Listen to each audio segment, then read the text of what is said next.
അതുകൊണ്ട് സിഹിറിനുള്ള മരുന്ന് എന്താണ്, കണ്ണേറിനുള്ള മരുന്ന് എന്താണ്, അതൊക്കെ യാഥാർത്ഥ്യങ്ങളാണെന്ന് മുത്തഫഖുൻ അലൈഹിയായ ഹദീസ് ഉദ്ധരിച്ചുകൊണ്ട് നിങ്ങളുടെ മുമ്പാകെ ഞാൻ പറഞ്ഞതാണ്. സിഹിർ എന്താണ്? സിഹിർ പല വിധേനയും സിഹിർ നടക്കും. ഇമാം ഗസാലി റളിയല്ലാഹു അൻഹു തന്റെ ഇഹ്യായിൽ രേഖപ്പെടുത്തുന്നു, നക്ഷത്ര കണക്കുകളെ ആസ്പദമാക്കിക്കൊണ്ട്, നക്ഷത്രങ്ങളെ കുറിച്ചുള്ള ജ്ഞാനം, രാശികളെ കുറിച്ചുള്ള ജ്ഞാനം അത് സ്വായത്തമാക്കിക്കൊണ്ട്, അത് അടിസ്ഥാനമാക്കിക്കൊണ്ട് ആരെയാണോ സിഹിറിലൂടെ ഉപദ്രവിക്കാൻ ഉദ്ദേശിക്കുന്നത് എങ്കിൽ, ആരെയാണ് സിഹിറിലൂടെ തകർക്കാൻ കരുതുന്നതെങ്കിൽ ആ വ്യക്തിയുടെ രൂപമുണ്ടാക്കി ചില ശിർക്കിന്റെ മന്ത്രങ്ങൾ ഉരുവിട്ട് പിശാചിനെ കൂട്ടുപിടിച്ച് സിഹിർ ചെയ്യാം. അങ്ങനെ സിഹിർ ചെയ്യുന്നവരുണ്ട് എന്ന് ഇമാം ഗസാലി റളിയല്ലാഹു അൻഹു പറയുന്നു. പല വിധേനയും സിഹിർ നടക്കുന്നുണ്ട്. പ്രിയപ്പെട്ടവരെ, പല രീതിയിലും സിഹിർ നടക്കുന്നു. പരിശുദ്ധ ഖുർആനിൽ 56 സ്ഥലങ്ങളിലധികം, 56 ഭാഗങ്ങളിൽ, അതിനേക്കാൾ ഭാഗങ്ങളിൽ സിഹിറിനെ കുറിച്ച് പറയുന്നുണ്ട് പരിശുദ്ധ ഖുർആൻ. ഞാൻ എണ്ണി നോക്കി, 56 ഭാഗം കണ്ടു. ഇനി ആ കാണാത്ത ഭാഗം വേറെ ഉണ്ടാവും. സിഹിറുമായി ബന്ധപ്പെട്ട് സത്യനിഷേധികളുടെ കുതന്ത്രങ്ങളെ കുറിച്ച്, പ്രവാചകന്മാരിൽ സിഹിർ ആരോപിച്ചതിനെ കുറിച്ച്, അങ്ങനെയൊക്കെ അള്ളാഹു സിഹിറിനെ കുറിച്ച് 56 ഭാഗങ്ങളിൽ പറഞ്ഞിരിക്കുകയാണ്. പല ഉപദ്രവങ്ങളും ഇത് മുഖേന ഉണ്ടാക്കി തീർക്കാൻ സാധിക്കും. മനുഷ്യന്റെ ജീവിതം തകർത്ത് കളയാൻ വരെ സിഹിർ കൊണ്ട് സാധിച്ചേക്കാം. നല്ല നിലയിൽ ജീവിച്ചുകൊണ്ടിരിക്കുന്ന ദമ്പതിമാർക്കിടയിൽ ഭിന്നതയുണ്ടാക്കാൻ സിഹിർ കൊണ്ട് സാധിച്ചേക്കാം. നല്ല നിലയിൽ സമാധാനത്തോടെ സ്നേഹത്തോടെ ജീവിച്ചുകൊണ്ടിരിക്കുന്ന ദമ്പതിമാർക്കിടയിൽ വിള്ളലുണ്ടാക്കാൻ, അവരുടെ സ്നേഹമായ ആ ഒത്തൊരുമിച്ച അവസ്ഥ അത് തകർത്ത് കളയാൻ സിഹിർ കൊണ്ട് സാധിക്കുമെന്ന് പരിശുദ്ധ ഖുർആൻ. ഹദീസല്ല, ഒരു പണ്ഡിതന്റെ ഉദ്ധരണിയല്ല, പരിശുദ്ധ ഖുർആൻ. സൂറത്തുൽ ബഖറയിലെ 102-ാമത്തെ ആയത്തെടുത്തൊന്ന് വായിച്ചു നോക്കൂ. വമാ കഫറ സുലൈമാൻ വലാകിന്ന അശ്ശയാതീന കഫറൂ യുഅല്ലിമൂന അന്നാസ അസ്സിഹ്ർ. സുലൈമാൻ നബി അലൈഹിസ്സലാം സിഹിറിന്റെ ആളായിരുന്നില്ല, കുഫറിന്റെ വക്താവായിരുന്നില്ല. എങ്കിലും ലോകത്ത് സിഹിർ പ്രചരിപ്പിച്ചത്, തെറ്റായ മാരണം പ്രചരിപ്പിച്ചത് പിശാചുക്കളാണ്. മനുഷ്യ ജിന്ന് വർഗത്തിൽപ്പെട്ട പിശാചുക്കളാണ് അതിന്റെ പ്രചാരകന്മാർ, സുലൈമാൻ നബി അലൈഹിസ്സലാം അല്ല. എന്നിട്ട് അല്ലാഹു പറയുന്നു, ആ കുതന്ത്രം എന്തിനുള്ളതാണെന്ന് സൂചിപ്പിച്ചുകൊണ്ട് ഫയതഅല്ലമൂന മിൻഹുമാ മാ യുഫർരിഖൂന ബിഹി ബൈനൽ മർഇ വസൗജി. അല്ലാഹു പറയുന്നു, ഫയതഅല്ലമൂന മിൻഹുമാ, സിഹിർ മാരണം പോലത്തെ കുതന്ത്രങ്ങൾ പഠിക്കുന്നതെന്തിനാ? മാ യുഫർരിഖൂന ബിഹി ബൈനൽ മർഇ വസൗജിഹി, ഒരു വ്യക്തിയുടെയും അയാളുടെ ഭാര്യയുടെയും ഇടയിൽ ഭിന്നതയുണ്ടാക്കാൻ, അവരുടെ സ്നേഹം തകർക്കാൻ, അവരുടെ സുന്ദരമായ ദാമ്പത്യത്തിൽ വിള്ളലുണ്ടാക്കാൻ, അതിനു വേണ്ടിയാണ് ഈ കള്ളന്മാർ സിഹിർ പഠിച്ചത്. ഇസ്രായേലിനെ വിമർശിച്ചുകൊണ്ടാണ് അള്ളാഹു ഇത് പറഞ്ഞത്. ഇസ്രായേൽ സമൂഹത്തിനെ വിമർശിച്ചുകൊണ്ടാണ് അള്ളാഹു ഈ ആയത്തിലൂടെ അവരെ വിമർശിക്കുകയാണ് ചെയ്യുന്നത്. എന്തേ കാരണം? ഇസ്രായേലി മാർക്കറ്റിൽ വലിയ പ്രാധാന്യമുള്ള ഒന്നായിരുന്നു ഒരാളുടെ സുന്ദരിയായ ഭാര്യയെ അയാളിൽ നിന്ന് അകറ്റിക്കൊണ്ട് പിണക്കിക്കൊണ്ട് സ്വന്തമാക്കുന്ന വിദ്യ. ഇത് ഇസ്രായേലിൽ വലിയ മാർക്കറ്റുള്ള സിഹിറായിരുന്നു ഈ സിഹിർ. പല സിഹിറുണ്ട്. എനിക്ക് അവനെ നാളെ തകർക്കണം. എന്തേ കാരണം? അവൻ എന്റെ ക്ലാസ്മേറ്റ് ആണ്, ഞങ്ങൾ കൂടെ ജീവിച്ചവരാണ്. ഇപ്പൊ അവൻ ദൈനംദിനം വളരാൻ എന്നെ പോലെ നിന്നിട്ടാൽ മതി, എനിക്ക് അവൻ നശിക്കണം എന്നൊന്നുമില്ല. അതുകൊണ്ട് അതിനെന്തെങ്കിലും വിദ്യ ഉണ്ടോ? മുസ്ലിങ്ങളിലെ ആളുകൾ ചോദിക്കുന്നവരുണ്ട്. പിശാചിന്റെ വക്താക്കളെ സമീപിച്ചുകൊണ്ട് ഇത്തരം കാര്യങ്ങൾ നടത്തുന്നവരുണ്ട്. അറിയോ? വെറുതെ ദ്രോഹിക്കുക.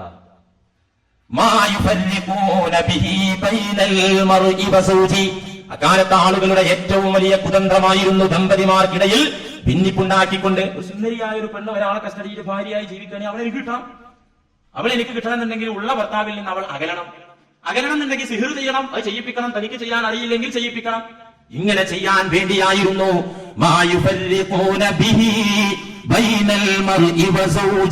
ഒരാളുടെയും അയാളുടെ ഭാര്യയുടെയും ഇണയുടെയും ഇടയിൽ ഭിന്നിപ്പുണ്ടാക്കുക.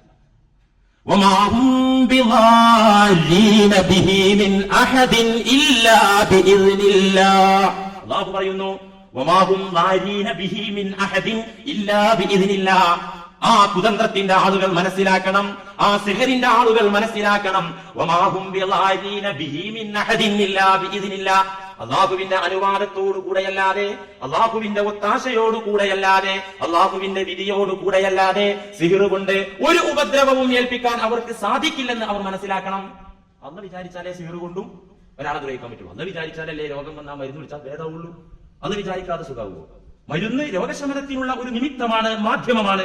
ആ മാധ്യമം നാം സേവിക്കുമ്പോൾ, മാധ്യമവുമായി ബന്ധപ്പെടുമ്പോൾ അള്ളാഹുവിന്റെ വിധി അതോടൊപ്പം വരണം, എങ്കിലേ മരുന്ന് ഭരിക്കൂ. ഇതുപോലെ തന്നെയാണ് സിഹിർ. കേവല സിഹിറിന് ഒരാളെ തകർക്കാനോ ദ്രോഹിക്കാനോ സാധിക്കില്ല. അതൊരു സബബാകുന്നു, ഒരു മാധ്യമമാകുന്നു ഒരാളെ ദ്രോഹിക്കാനുള്ള. ഒരു കല്ലെടുത്ത ഒരാളെ എറിയാന്ന് പറഞ്ഞാൽ ദ്രോഹല്ലേ, തെറ്റല്ലേ? വെറുതെ ആവശ്യമില്ലാതെ സിന ചെയ്തവരെ എറിയണമെന്ന് പറഞ്ഞിട്ടുണ്ട്. അത് ഇവിടെ പറ്റില്ല, ഇന്ത്യ രാജ്യത്ത് പറ്റില്ല. ഇസ്ലാമിക ശരീഅത്ത് നടപ്പിലായിട്ടുള്ള രാജ്യങ്ങളിൽ അല്ലെ വിവാഹിതനായ ഒരു വിചാരിയെ എറിഞ്ഞുകൊള്ളണം. അല്ലാതെ ഒരു പാവപ്പെട്ട നിരപരാധിയെ കല്ലിനെറിയുന്നത് തെറ്റല്ലേ? ആ കല്ല് കൊണ്ട് എറിയുന്നത് കൊണ്ട് അയാളെ ശരീരത്തിൽ പതിച്ചു കൊള്ളണമെന്നുണ്ടോ? ഇല്ല. അത് പടച്ചവൻ കണക്കാക്കിയാൽ തന്നെ അയാൾക്ക് കിട്ടാനുള്ളത് കിട്ടുള്ളൂ, കല്ലാണെങ്കിൽ എന്തായാലും. അതുകൊണ്ട്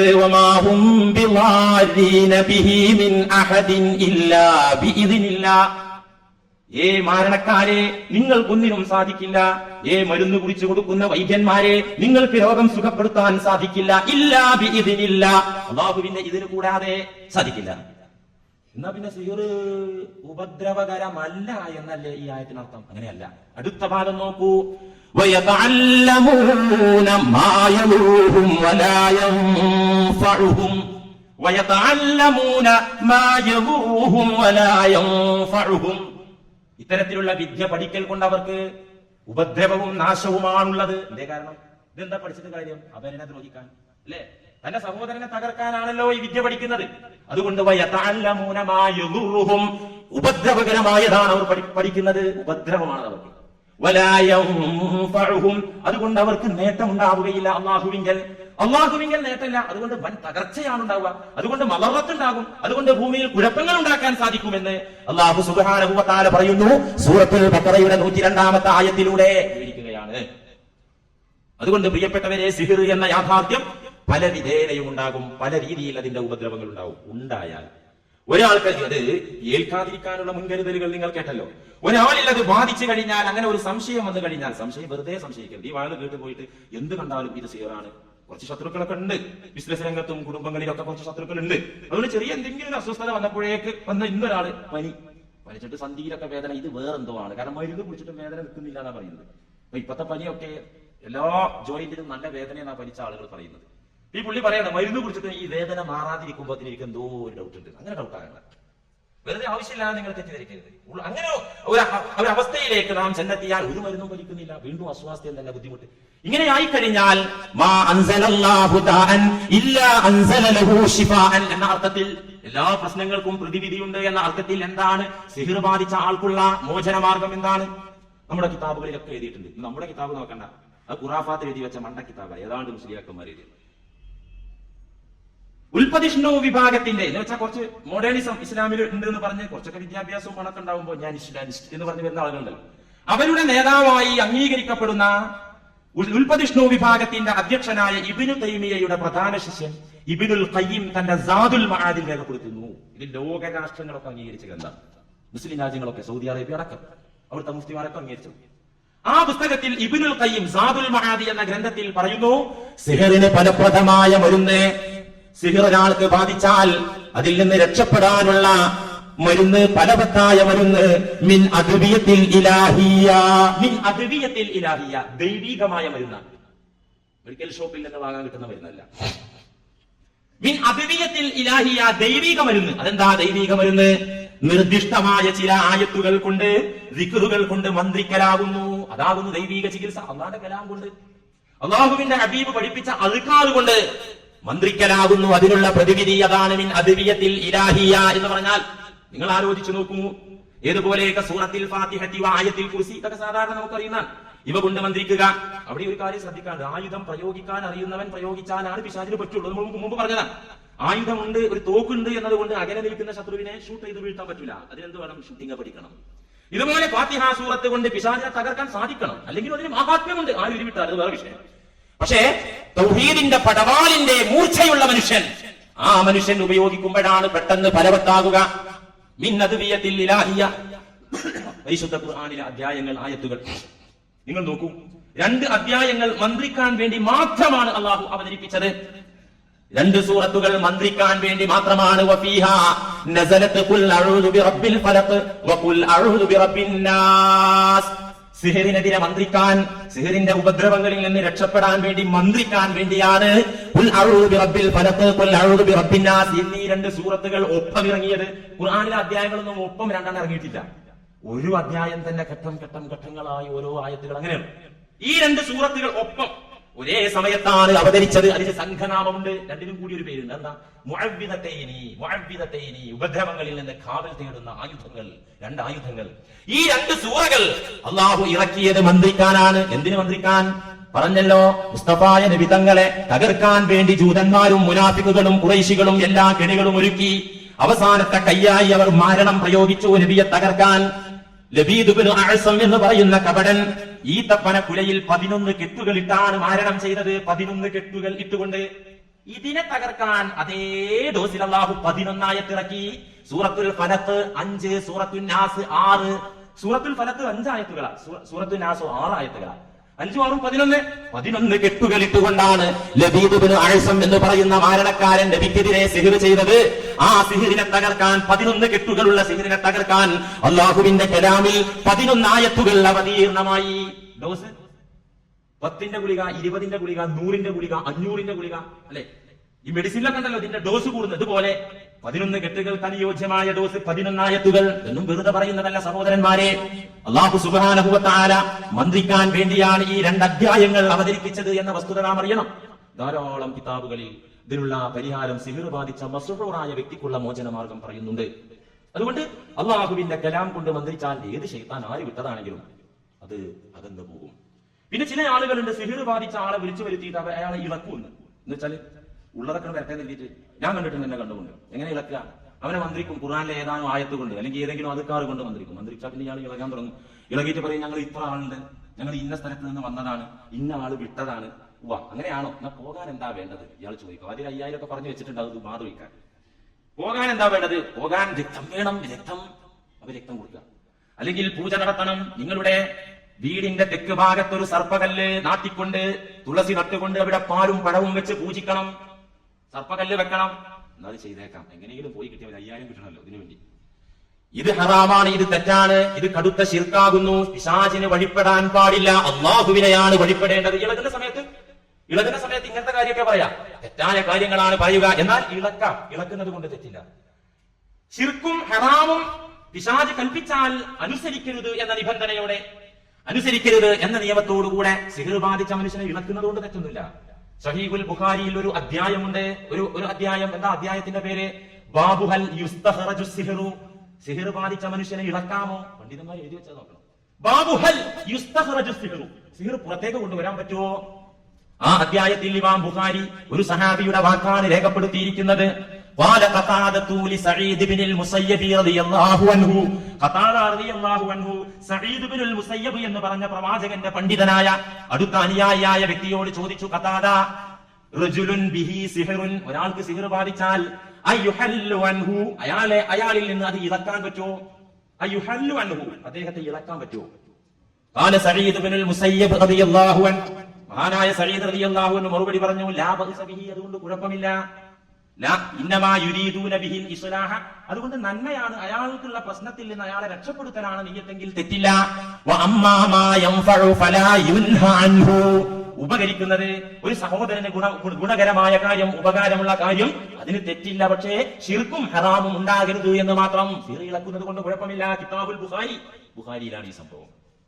അതുകൊണ്ട് പ്രിയപ്പെട്ടവരെ, ഇതിന് ചികിത്സകളുണ്ട്, പ്രതിവിധികളുണ്ട്. അങ്ങനെ പ്രതിവിധികൾ നമുക്ക് സ്വീകരിക്കാം, അതിന് തെറ്റൊന്നുമില്ല. നിബന്ധനകൾ പാലിക്കണമെന്ന് മാത്രം. അതുപോലെ തന്നെ അൽ-ഐനു ഹഖ്ഖുൻ, കണ്ണുകൊണ്ടുള്ള ഉപദ്രവം യാഥാർത്ഥ്യമാണ് എന്ന് നബി സല്ലല്ലാഹു അലൈഹി വസല്ലം പറഞ്ഞല്ലോ. കണ്ണുകൊണ്ടുള്ള ഉപദ്രവം, നോട്ടം, കണ്ണേറ് എന്ന് പറയുന്നത് യാഥാർത്ഥ്യമാണ്. അങ്ങനെ ബാധിച്ചു കഴിഞ്ഞാൽ, അങ്ങനെ ഒരാൾ കേട്ടുകഴിഞ്ഞാൽ എന്താണ് അതിനുള്ള പ്രതിവിധി? ബുഖാരിയിൽ ഒരു അധ്യായമുണ്ട്, ബാബു റുഖിയത്തിൽ ഐനി, കണ്ണേറിനുള്ള മന്ത്രത്തെ കുറിച്ച് പറയുന്ന അധ്യായം. ഒക്കെ കാണിച്ചു തരാം, സംശയം ഉണ്ടെങ്കിൽ ചുമ്മാ കഴിഞ്ഞ റൂമിൽ വാ, കിതാബിൽ കാണിച്ചു തരാം. ബാബു റുഖിയത്തിൽ ഐനി, കണ്ണേറിനുള്ള മന്ത്രത്തെ കുറിച്ച് പറയുന്ന അധ്യായം.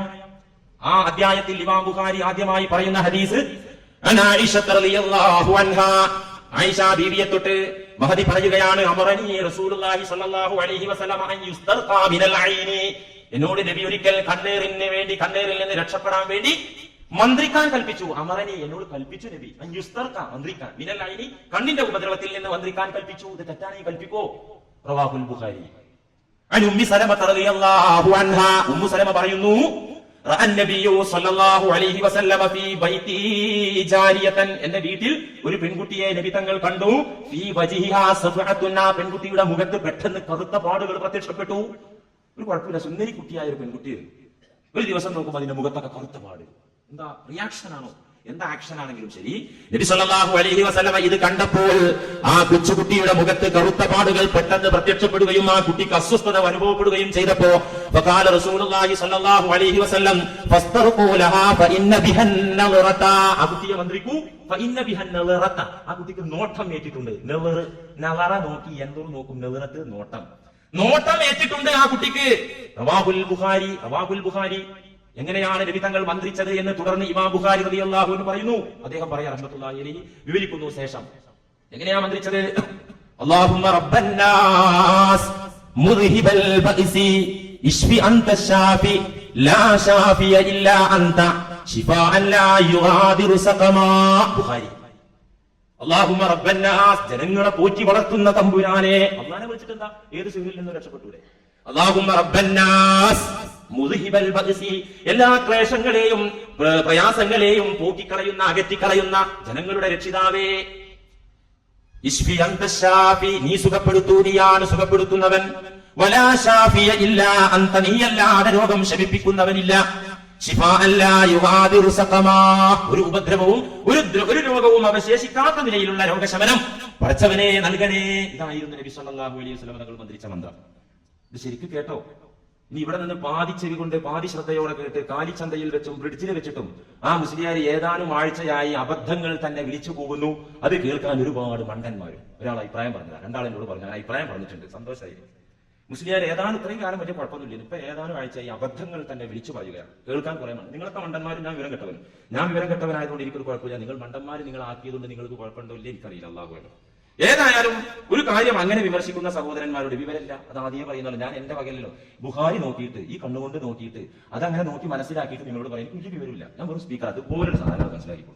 വിവരമില്ല. അതുകൊണ്ട് വിവരമുള്ള ആള് വേബ്രിഡ്ജിൽ വഴുത് പറഞ്ഞിട്ടോ അല്ലെങ്കിൽ കാലിച്ചന്തയിൽ വഴുത് പറഞ്ഞാലോ നമുക്ക് പഠിക്കാൻ പറ്റില്ലല്ലോ. ആ വിവരമുള്ള ആള് നേരിട്ട് വന്നിട്ട് പഠിപ്പിച്ചു തരൂ എന്ന് മാത്രമാണ് ഈ അവസരത്തിൽ അപേക്ഷിക്കാനുള്ളത്.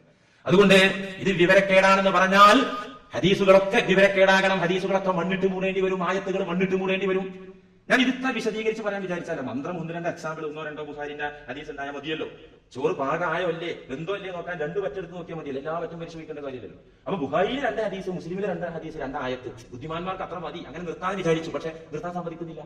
ജഹാലത്ത് നീങ്ങുന്നില്ല, വിവരക്കേട് നീങ്ങുമെന്ന് നോക്കുക. അപ്പൊ മുഴുവൻ പറയാം, ഏതാണ്ട് നമുക്ക് കിട്ടിയൊക്കെ പറയാൻ തീരുമാനിച്ചു. അങ്ങനെ തന്നെ പറഞ്ഞു നബി സല്ലല്ലാഹു അലൈഹി വസല്ലമ തങ്ങളുടെ മന്ത്രങ്ങൾ. ഇമാം ബുഖാരിയിൽ ഒരു അധ്യായം കാണാം, വേറൊരു അധ്യായം ബാബുർ റുഖി ബിൽ ഖുർആനി വൽ മുഅവ്വിദാതി. സൂറത്തുൽ ഫലഖ് കൊണ്ടും സൂറത്തുൽ നാസ് കൊണ്ടും ഖുർആൻ കൊണ്ടും മന്ത്രിക്കുന്നതിനെ കുറിച്ച് പറയുന്ന അധ്യായം. ആ അധ്യായത്തിൽ ഒന്നാമത്തെ ഹദീസായി ഇമാം ബുഖാരി ഉദ്ധരിക്കുന്നു. അൻ ആയിഷ റളിയല്ലാഹു അൻഹാ ഖാലത്, ആയിഷ ബീവി റളിയല്ലാഹു അൻഹ പറയുകയാണ്, കാന നബിയു സല്ലല്ലാഹു അലൈഹി വസല്ലം യൻഫുസു അലാ നഫ്സിഹി. നബി സല്ലല്ലാഹു അലൈഹി വസല്ലം തങ്ങൾ സ്വന്തം ശരീരത്തിലേക്ക് ഇങ്ങനെ ഊതിക്കൊണ്ടിരിക്കുകയാണ്. ഇങ്ങനെ ഊതിക്കൊണ്ടിരിക്കുക സ്വന്തം ശരീരത്തിലേക്ക്. എപ്പോഴാണ് സ്വന്തം ശരീരത്തിലേക്ക് ഓടിക്കൊണ്ടിരിക്കുന്നത്? മരണത്തിന് കാരണമായ രോഗത്തിൽ കിടന്നപ്പോൾ, എന്ന് വെച്ചാൽ അവസാനം ഉണ്ടായ രോഗം. നബി സല്ലല്ലാഹു അലൈഹി വസല്ലം തങ്ങൾക്ക് വഫാത്തിന്റെ ഏതാനും ദിവസങ്ങൾക്ക് മുമ്പ് പിടിപെട്ട ശക്തമായ പനിയും അസ്വസ്ഥതയും ക്ഷീണവും. ഈ അസുഖം പുന്നാര നബി തങ്ങൾക്ക് വഫാത്തിന്റെ രോഗം വന്ന് കിടപ്പിലായ സമയത്ത്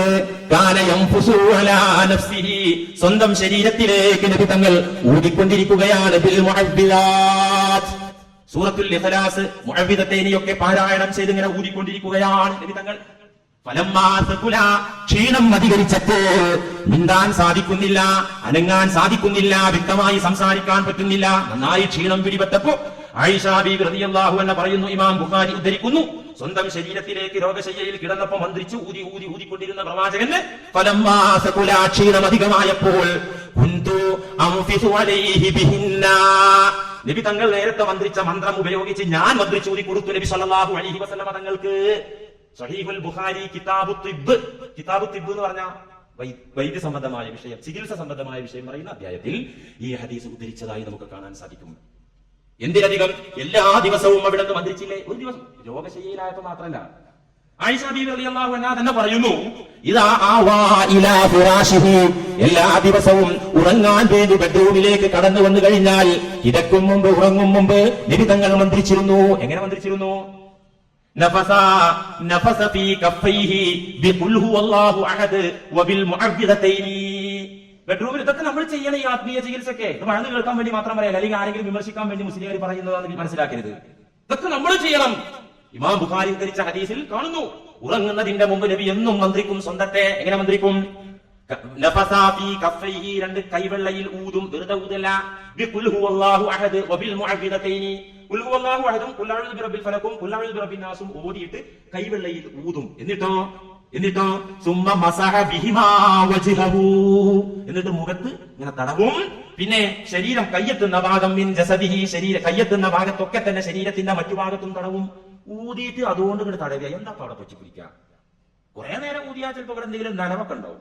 അല്ലാതെ ഒന്നുകൾ ഊതിയിട്ട് ഇപ്പോൾ തടവിയിട്ട് അല്ല. യുക്തിവാദികൾക്ക് അങ്ങനെ ചോദിക്കാമല്ലോ. അങ്ങനെ യുക്തിവാദികൾ ഒരു സുഹൃത്ത് എന്നോട് പറഞ്ഞു, ഉസ്താദേ സംഭവമൊക്കെ തിരക്കല്ലേ, പക്ഷെ ഊതിയിട്ട് രോഗം മാറുമെന്ന് പറഞ്ഞാൽ വിശ്വസിക്കില്ല. നല്ലൊരു ചങ്ങാതി, നിസ്കരിക്കും, വേണ്ടാത്ത കാര്യങ്ങളൊന്നുമില്ല, നല്ല സത്യസന്ധനായ. ഈ ജുമഅക്ക് ഇവിടെ വരുന്ന നല്ലൊരു എന്റെ സ്നേഹിതൻ, കുറ്റപ്പെടുത്തുകയല്ല. ആ സ്നേഹിതൻ പറഞ്ഞു, ഈ പ്രസംഗം തുടങ്ങുന്നത് ഇപ്പൊ നീ ചിലപ്പോ മാറിയിട്ടുണ്ടാവും. കാരണം അല്ല അല്ലേ, വിശ്വാസികളായ ആളുകൾക്ക് ഉപദേശം ഫലവത്താകുന്ന വിശ്വാസിയാണെന്നാണ് ഞാൻ മനസ്സിലാക്കുന്നത്. അതുകൊണ്ട് തന്നെ ഇപ്പൊ മാറിയിട്ടുണ്ടാവും. അന്ന് പറഞ്ഞു ഊതുന്നത് കൊണ്ട് രോഗത്തിന് ശമനം ഉണ്ടാകുമെന്ന് പറഞ്ഞാൽ എനിക്കത് വിശ്വസിക്കാൻ പറ്റില്ല. ഞാൻ പറഞ്ഞു, നിങ്ങൾക്കത് വിശ്വസിക്കാൻ പറ്റില്ലെങ്കിൽ നിങ്ങൾ മുഅ്മിനും ആവൂല. കാരണം ഈ കണ്ട ഹദീസുകളൊക്കെ തന്നെ ഇതൊക്കെ നിഷേധിക്കണ്ടേ? നബി സല്ലല്ലാഹു അലൈഹി വസല്ലമ തങ്ങൾ ചെയ്ത ഒരു സംഗതിയെ നിഷേധിക്കണ്ടേ? ഇങ്ങനെ ഊതിയിട്ട് കൈവെള്ളയിൽ ഊതിയിട്ട് തടവിയിട്ട് എന്താ കിട്ടുക എന്ന് ചോദിച്ചാൽ അല്ലാഹു അലം. നബി സല്ലല്ലാഹു അലൈഹി വസല്ലമ കാണിച്ചത് അല്ലാഹു അലം. മുസ്തഫായ നബി തങ്ങൾ, സ്വാദിഖുൽ അമീനായ നബി തങ്ങൾ മിഥ്യയായ ഒരു കാര്യം, നിരർത്ഥകമായ ഒരു കാര്യം ചെയ്യുകയില്ലല്ലോ, പഠിപ്പിക്കുകയില്ലല്ലോ. അത് നാം വിശ്വസിക്കേണ്ട കാര്യമല്ലേ? കാര്യമില്ലാത്തൊരു കാര്യം നബി സല്ലല്ലാഹു അലൈഹി വസല്ലമ ചെയ്യൂ. സ്വന്തം തടവി എന്ന് മാത്രമല്ല, തടവി കൊടുത്തതായിട്ടും ഇമാം മുസ്ലിം ഉദ്ധരിക്കുന്ന ഹദീസിൽ കാണാം. സ്വഹീഹ് മുസ്ലിമിന്റെ ഒരു അധ്യായമുണ്ട്, ബാബു ഇസ്തിഹ്ബാബി റുഖിയത്തിൽ മരീദ്, രോഗിയെ മന്ത്രിക്കൽ സുന്നത്താണ്. ഉസ്താദുമാർക്ക് ഇത് അനുവദനീയാണ്, ഒരു ചികിത്സയുടെ ഒരു ഭാഗമാണ്. അതുകൊണ്ട് ഇത് അനുവദനീയാണ്. നിങ്ങൾ ഡോക്ടർമാരുടെ അടുത്ത് പോകുന്നത് പോലെ എന്തെങ്കിലും ഖുർആൻ ഊതിക്കോ, അനുവദനീയാണ് ഉസ്താദുമാർ പറയുന്നത്. ഇമാം മുസ്ലിം പറയുന്നു റഹിമഹുല്ലാഹ്, ഹദീസിന് തലക്കെട്ട് കൊടുത്തുകൊണ്ട്, ബാബു യുസ്തഹബ്ബു റുഖിയത്തിൽ മരീദ്, രോഗിയെ മന്ത്രിക്കൽ സുന്നത്താകുന്നു എന്നതിനെ കുറിച്ച് പറയുന്ന അധ്യായം. ആ അധ്യായത്തിലുള്ള ഹദീസ് എന്താ? നബി സല്ലല്ലാഹു അലൈഹി വസല്ലമ ആയിരുന്നു, ആയിഷ ബീവി റളിയല്ലാഹു അൻഹ പറയുന്നു, നബി തങ്ങളായിരുന്നു, ഇദസ്തകാ മിന്നാ ഇൻസാനുൻ, നബിയുടെ മുമ്പാകെ പോയി ആരെങ്കിലും ഒരു രോഗത്തിന്റെ കാര്യം പറഞ്ഞ് സങ്കടം പറയുകയാണെങ്കിൽ, നബിയേ ഒരുപാട് നാളായി തലവേദന, ഒരുപാട് നാളായി വയറിന് അസുഖം, ഒരുപാട് നാളായി ടെൻഷൻ, എന്താ കാരണം അറിയുന്നില്ല. ഇങ്ങനെ ഞങ്ങളുടെ കൂട്ടത്തിൽ നിന്ന് ഏതെങ്കിലും മനുഷ്യൻ എന്തെങ്കിലും പ്രയാസം പറഞ്ഞ് തിരുസന്നിധിയിൽ വന്നാൽ അവിടുത്തെ വലം കൈ കൊണ്ട് തടവി കൊടുക്കും. സുമ്മക്കാല തടവുന്നതിനിടയിൽ അല്ലാഹുവിന്റെ ഹബീബ് പറയും, എന്താ പറയുന്നത്? അദ്ഹബിൽ ബഅസ റബ്ബന്നാസ്, അദ്ഹബിൽ ബഅസ റബ്ബന്നാസ്, ജനങ്ങളുടെ സംരക്ഷകനെ, ജനങ്ങളുടെ നിയന്താവേ, ഈ മനുഷ്യനിലുള്ള വ്യക്തിയിലുള്ള പ്രയാസങ്ങളെ നീ പോക്കിക്കളയണമേ. വശ്ഫി അൻത ശാഫി ലാ ശിഫാ ഇല്ലാ ശിഫാഉ ശിഫാഅൻ ലാ യുഗാദിറു സഖമാ. സ്വഹീഹ് മുസ്ലിം.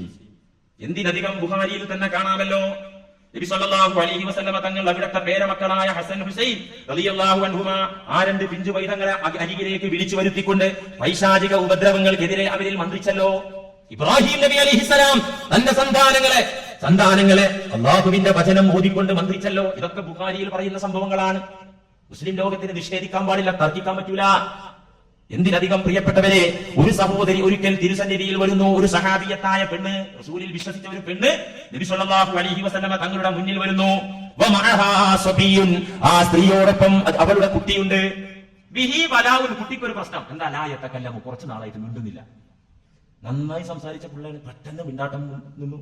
നാവിന് കുഴപ്പമില്ല, ഒരു കുഴപ്പമില്ല. മഅഹു സബിയുൻ, ആ സഹോദരിയോടൊപ്പം ഒരു കുഞ്ഞുണ്ട്. ബിഹി ബലാഉൻ, ആ കുഞ്ഞിനൊരു പ്രശ്നം. ലാ യതകല്ലമു, കുഞ്ഞ് സംസാരിക്കുകയില്ല.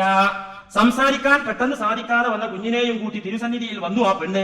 ഫഉതിയ ബിമാഇൻ, നബിയുടെ നിർദ്ദേശപ്രകാരം അല്പം വെള്ളം കൊണ്ടുവരപ്പെട്ടു. സഹാബികൾ കൊണ്ടുവന്ന് കൊടുത്തു അല്പം വെള്ളം. ഫമൽമല ഫാഹു, നബി സല്ലല്ലാഹു അലൈഹി വസല്ലമ തങ്ങൾ അവിടുത്തെ പവിത്രമായ വായ അതുകൊണ്ട് കഴുകി വായിൽ അല്പം വെള്ളാക്കി, എന്നിട്ട് പുറത്തേക്ക് എടുത്തു. വഗസല യദൈഹി, കൈ കഴുകി, വായും കയ്യും കഴുകി ആ വെള്ളം കൊണ്ട് ആ വെള്ളം ആ കുഞ്ഞിന് കൊടുത്തു. ആ വെള്ളം ആ കുഞ്ഞിന് കൊടുത്തു. എന്നിട്ട് സുമ്മ അമറ, എന്നിട്ട് നബി സല്ലല്ലാഹു അലൈഹി വസല്ലം കൽപ്പിച്ചു, ഈ വെള്ളം കുഞ്ഞിന്റെ തള്ളയുടെ കയ്യിൽ കൊടുത്തിട്ട് കൽപ്പിച്ചു, അതിൽ നിന്ന് അല്പം കുടിക്കാനും അതിൽ നിന്ന് അല്പം എടുത്ത് ശരീരമാസകലം തടവാനും. ഇമാം ബുഖാരിയുടെ ഉസ്താദായ ഇബ്നു അബീ ശൈബ റഹ്മത്തുള്ളാഹി അലൈഹി ഉദ്ധരിച്ച ഹദീസാണിത്. ഇങ്ങനെ എത്ര ഹദീസുകൾ ഈ വിഷയകമായി നമുക്ക് കാണാൻ പറ്റും. പറഞ്ഞാൽ തീരൂല. ഞാൻ പറഞ്ഞില്ലേ, ഇപ്പോ മുസ്ലിമും ബുഖാരി മാത്രം സെർച്ച് ചെയ്ത് നോക്കി, ഈ 2 കിതാബുകൾ മാത്രം സെർച്ച് ചെയ്ത് നോക്കി. കമ്പ്യൂട്ടറിന്റെ അകത്ത് ഇപ്പൊ ഡിസ്ക് ഉണ്ട്, ഇത് സൗദിയിൽ വരുന്ന എല്ലാ കിതാബുകളും ഇപ്പൊ ഡിസ്കിലാണ്. അപ്പൊ സിഹിർ എന്നിട്ട് ടൈപ്പ് ചെയ്തിട്ട് അത് സെർച്ച് ചെയ്യുന്ന ഒരു ബട്ടൺ ഉണ്ട്, ബഹ്സ് എന്ന് പറഞ്ഞ അറബിയുള്ള സ്വിച്ച്, അതാണ് ഓണാക്കിയ സിഹിർ എന്ന് 9 കിതാബുകളിൽ എവിടെയൊക്കെ പറഞ്ഞ ഒക്കെ കിട്ടും. ഷെയ്ത്താന് കിട്ടും, ജിന്ന് കിട്ടും. ഇതൊന്നും ഞാൻ മറിച്ചു നോക്കിയിട്ട്, ഇങ്ങനെ മറിച്ചു നോക്കി ഇത്രയൊക്കെ കിട്ടണമെങ്കിൽ കുറച്ച് പണിയെടുക്കണം. ഞാനും മടിയനാണ്. അപ്പൊ നിങ്ങൾ അങ്ങനെ എന്നെ കുറിച്ച് നല്ല ധാരണയൊന്നും വെക്കണ്ട. അപ്പൊ ഇങ്ങനെ നോക്കുമ്പോ സിഹിറിനെ കുറിച്ച് കിട്ടി. ഇനി എത്ര ഹദീസ് ബാക്കി കിടക്കുന്നുണ്ട്? ധാരാളം ഹദീസുകൾ. നബി സല്ലല്ലാഹു അലൈഹി വസല്ലം തങ്ങളെ ജിബ്രീൽ അലൈഹിസ്സലാം മന്ത്രിച്ചല്ലോ. മന്ത്രം പറ്റൂല എന്ന് പറഞ്ഞാൽ ഖുർആനും പറ്റൂല എന്ന് വരും. കാരണം ജിബ്രീൽ അലൈഹിസ്സലാം ആ ഖുർആനും കൊണ്ട് വന്നത് അല്ലേ. നസല ബിഹി റൂഹുൽ അമീൻ, റൂഹുൽ അമീനായ മാലാക ജിബ്രീൽ അലൈഹിസ്സലാമാണ് അതും കൊണ്ട് വന്നത്. ഏതും കൊണ്ട്? ഖുർആനും കൊണ്ട്. ഈ ജിബ്രീൽ അലൈഹിസ്സലാം നബി തങ്ങളെ മന്ത്രിച്ചു. സഹീഹുൽ ബുഖാരി മന്ത്രിച്ചില്ലേ. ഒരിക്കൽ ജാഅ ജിബ്രീലു ഇലാ റസൂലില്ലാഹി സ്വല്ലല്ലാഹു അലൈഹി വസല്ലം, ഇമാം ബുഖാരി ഉദ്ധരിക്കുന്ന ഹദീസിൽ കാണാം, ജിബ്രീൽ അലൈഹിസ്സലാം നബിയുടെ മുന്നിൽ വന്നിട്ട് ചോദിച്ചു, ഇസ്തഖീത യാ മുഹമ്മദ് നബിയെ, അങ്ങ് അല്ലാഹുവിനോട് ആവലാതി പറഞ്ഞോ വല്ല പ്രശ്നത്തിലും? ഫഖാല റസൂലുള്ളാഹി നഅം, നബി തങ്ങൾ പറഞ്ഞു, എനിക്ക് ചില പ്രശ്നങ്ങളുണ്ട്, ചില ബുദ്ധിമുട്ടുകളുണ്ട്, അതുകൊണ്ട് ഞാൻ അല്ലാഹുവിന്റെ അടുക്കൽ പ്രശ്നം അവതരിപ്പിച്ചിട്ടുണ്ട്. എന്നാൽ അതിന് തന്നെയാണ് അല്ലാഹു എന്നെ അയച്ചത്.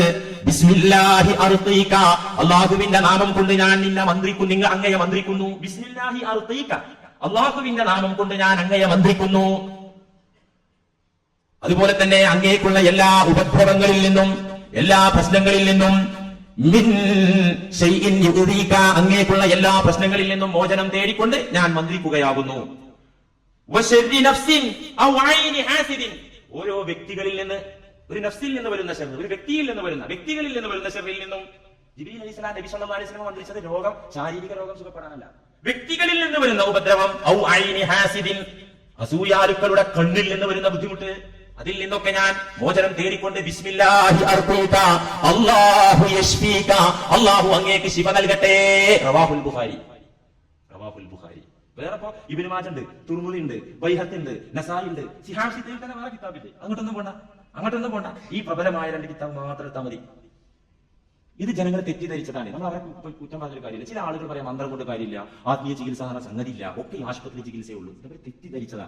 ചില ഹദീസുകൾ മാത്രം ഏതോ ശൈത്താന്മാർ ഓതി കൊടുത്തപ്പോൾ അത് മാത്രം കേട്ട് തെറ്റിദ്ധരിച്ചതാ. നമ്മൾ അവരെ കുറ്റപ്പെടുത്തി. കാരണം സ്വഹാബത്തിന് വരെ തെറ്റിദ്ധാരണ വന്നു. മന്ത്രം പാടില്ലെന്ന് മനസ്സിലാക്കിയ സ്വഹാബികൾ ഉണ്ടായിരുന്നു റളിയല്ലാഹു അൻഹും. അറിയോ അതെന്താ അങ്ങനെ? ഒരു സഹാബി ഒരിക്കൽ അള്ളാഹുവിന്റെ ഹബീബിന്റെ മുന്നിൽ വന്നുകൊണ്ട് പറയുകയാണ്, തേള് കുത്തുന്നതിനും വിഷബാധയൊക്കെ ഉണ്ടാവുമ്പോൾ മന്ത്രിക്കുന്ന ഒരു സഹാബി, മുന്നേ പഠിച്ചതാ. ഇങ്ങനെ മന്ത്രിക്കുന്ന ഒരു സഹാബി നബിയുടെ മുന്നിൽ വന്ന്, ഇമാം മുസ്ലിം ഉദ്ധരിക്കുന്ന ഹദീസാ, നബിയുടെ മുന്നിൽ വന്നിട്ട് പറഞ്ഞു, യാ റസൂലല്ലാഹ് ഖദ് നഹൈത അനിർ റുഖാ, നബിയെ അങ്ങ് തീർച്ചയായും മന്ത്രത്തെ എതിർത്തിട്ടുണ്ടല്ലോ, വിലക്കിയിട്ടുണ്ടല്ലോ.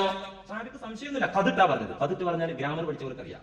യാ റസൂലല്ലാഹ്, വിഷബാധക്ക് മന്ത്രിക്കാറുള്ള സഹാബി പല ഹദീസുകളും നബിയുടെ ചില പ്രസംഗങ്ങളും ചില നിർദ്ദേശങ്ങളൊക്കെ കേട്ടിട്ട് മനസ്സിലാക്കി. എന്ത് മനസ്സിലാക്കി? മന്ത്രം പാടേ അല്ലാഹുവിന്റെ റസൂൽ എതിർത്തിട്ടുണ്ട് എന്ന് മനസ്സിലാക്കി. ഈ മനസ്സിലാക്കിയ സഹാബി അവിടെ ചെന്നിട്ട് പറയുന്നത് എന്താ? യാ റസൂലല്ലാഹ് ഖദ് നഹൈത അനിർ റുഖാ, അല്ലാഹുവിന്റെ ഹബീബേ അങ്ങ് മന്ത്രത്തെ വിരോധിച്ചിട്ടുണ്ടല്ലോ, വിലക്കിയിട്ടുണ്ടല്ലോ. വഅന അർഖീ മിനൽ അഖ്റബി, ഞാനാണെങ്കിൽ തേളിന്റെ വിഷത്തിന് മന്ത്രിക്കാറുള്ള ആളാണ് നബിയേ, അങ്ങാണെങ്കിൽ മന്ത്രത്തെ എതിർത്തല്ലോ, ഇനി എന്ത് ചെയ്യും? അപ്പൊ വ്യക്തമായി മനസ്സിലാക്കിയില്ല സഹാബി. ശിർക്കിന്റെ മന്ത്രത്തെ നബി തങ്ങൾ വിലക്കുകയും തൗഹീദിന്റെ മന്ത്രത്തെ സ്ഥാപിക്കുകയും ചെയ്തത്. സഹാബിയെ തെറ്റിദ്ധരിച്ചു. പിന്നെ നമ്മുടെ നാട്ടിലുള്ള ഏതാനും ആളുകൾ തെറ്റിദ്ധരിച്ച് നമ്മൾ അവരെ കുറ്റപ്പെടുത്തിയിട്ട് കാര്യമല്ലോ. നബി സല്ലല്ലാഹു അലൈഹി വസല്ലം പറഞ്ഞു, അങ്ങനെ മനസ്സിലാക്കരുത്, ഞാൻ പാടെ അതിനെ വിലക്കിയിട്ടില്ല. മനിസ്തതാ മിൻകും അൻ യൻഫഅ അഖാഹു ഫൽയഫഅൽ, മനിസ്തതാ മിൻകും അൻ യൻഫഅ അഖാഹു ഫൽയഫഅൽ. അല്ലാഹുവിന്റെ കലാം വെച്ച് ആരെങ്കിലും സഹായിക്കാൻ പറ്റുന്നുണ്ടെങ്കിൽ ഞാനതെങ്ങനെ വിലക്കോ? അള്ളാഹുവിന്റെ ഖുർആൻ വെച്ചിട്ട് എന്തെങ്കിലും പിശാചിന്റെ ഉപദ്രവത്തിൽ നിന്ന് ആരെങ്കിലും രക്ഷപ്പെടുത്താൻ പറ്റുമെങ്കിൽ ഫൽയഫഅൽ ചെയ്തോളൂ, ഞാൻ അതിനെ വിലക്കിയിട്ടില്ല. അപ്പൊ സ്വഹാബിക്ക് കാര്യം തിരിഞ്ഞപ്പോൾ പിന്നെ സത്യസന്ധരായി ഈ സത്യം ലോകത്തോട് പറഞ്ഞു. ചില ആളുകളുണ്ട് എന്ത് പറഞ്ഞാലും ഞാൻ കേൾക്കൂലാന്ന് വെച്ചാൽ പിന്നെ എന്താ ചെയ്യാ? അത് മുസ്ലിയാരുടെ ദുർവ്യാഖ്യാനമാണ്. യഥാർത്ഥ വ്യാഖ്യാനം പഠിപ്പിച്ചത് മതി.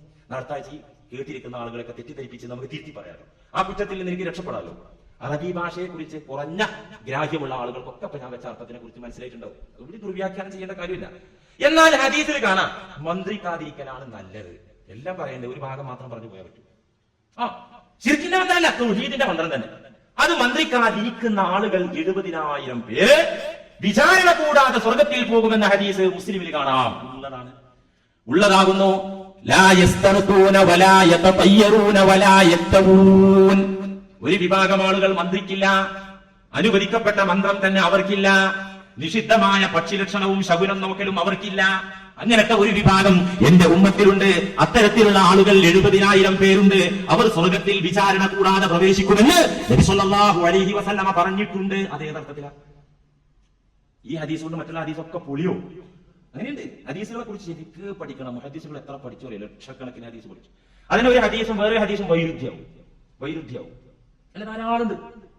ഇന്നമൽ മാഉ മിനൽ മായി ആദ്യമായിട്ട് നബി സല്ലല്ലാഹു അലൈഹി വസല്ലം പറഞ്ഞു.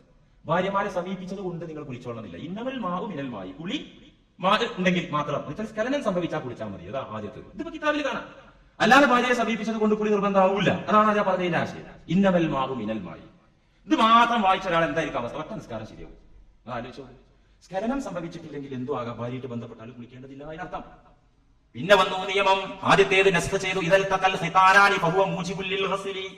പരസ്പരം ടച്ച് ചെയ്താൽ തന്നെ കുളി നിർബന്ധമായി. അപ്പൊ ആദ്യത്തെ വിധി മർഫൂആയി, മൻസൂഖായി. ഇതൊക്കെ പഠിക്കണേ. ഹദീസ് എല്ലാം വളരെ വ്യക്തമായി പഠിക്കണം. അതുകൊണ്ടല്ലേ എവിടെന്നെങ്കിലും ഹദീസിന്റെ ഒരു തുണ്ടം കിട്ടിയിട്ട് അതനുസരിച്ച് ജീവിക്കല്ലേ. മുജ്തഹിദുകളായ ഇമ്മത്ത് ഇമാം ഷാഫിയെ പോലെ ലക്ഷക്കണക്കിന് ഹദീസ് ഹൃദ്യസ്ഥമാക്കി അതിലെ നെല്ലും പതിലും വേർതിരിച്ച് ഈ ഉമ്മത്തിന് പഠിപ്പിച്ചു കൊടുത്ത ഇമാമുകൾ പഠിപ്പിച്ച് തന്നതിന്റെ അടിസ്ഥാനത്തിൽ ഹദീസ് മനസ്സിലാക്കി പോകുന്ന ആലിമീങ്ങൾ പറഞ്ഞ വെറുതെ മനസ്സിലാക്കി. നിങ്ങൾ ഏതെങ്കിലും 10 ഹദീസാണ് കാണാൻ പഠിച്ചു, അല്ലെങ്കിൽ ഇതിന് പരിഭാഷ പഠിച്ചു. അങ്ങനെ മുസ്ലിമായി ജീവിച്ചാൽ കുറച്ച് ബുദ്ധിമുട്ടായിരിക്കും.